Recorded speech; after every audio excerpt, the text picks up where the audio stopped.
Enva nsituse n'enzija mba ntegeera bulungi ekintu kyonna kyengenda kukola olw'abaana baffe n'abaana bali ebweru mu constituency nga nsobola kukikola bulungi.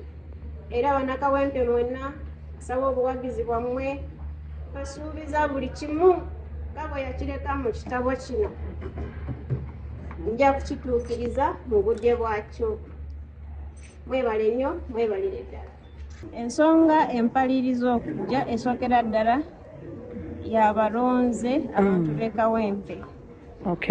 Eyokubiri ensonga y'abamulekwa.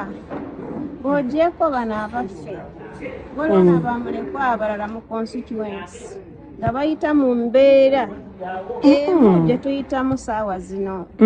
Ebimu tosobola kubinyonyola n'obimalayo. Naye at least abali kumpi naffe bamanyi tuyitamu abanamwandu.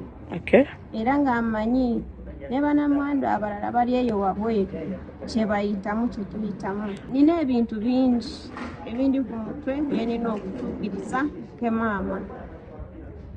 Alese abaana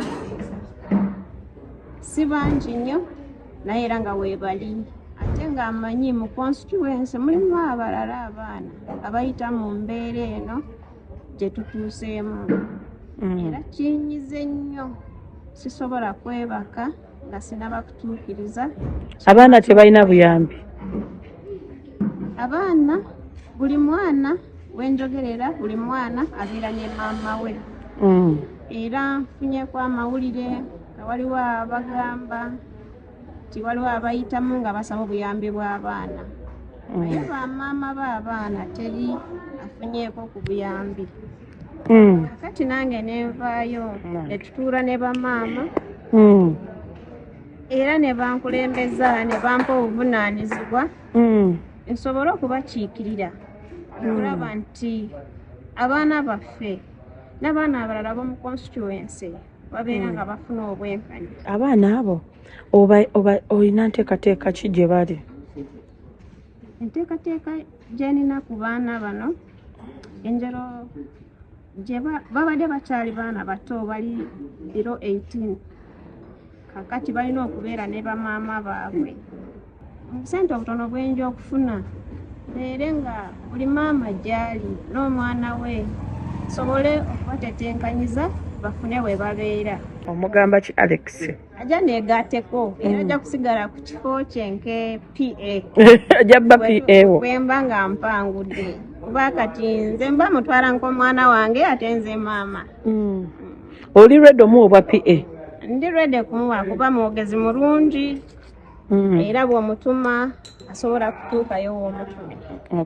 Sajje ave ku by'okwesimba wajja emabega? Eyandize nansapootinga okulabika nti tusigala kintu kimu olw'abaana n'abalonzi b'e Kawempe North Constituency. I'm going to work hard to make sure that I fulfill exactly all the activities that he was supposed to do. In case I win, I promise that I will fulfill all the obligations as he was doing. Yeah.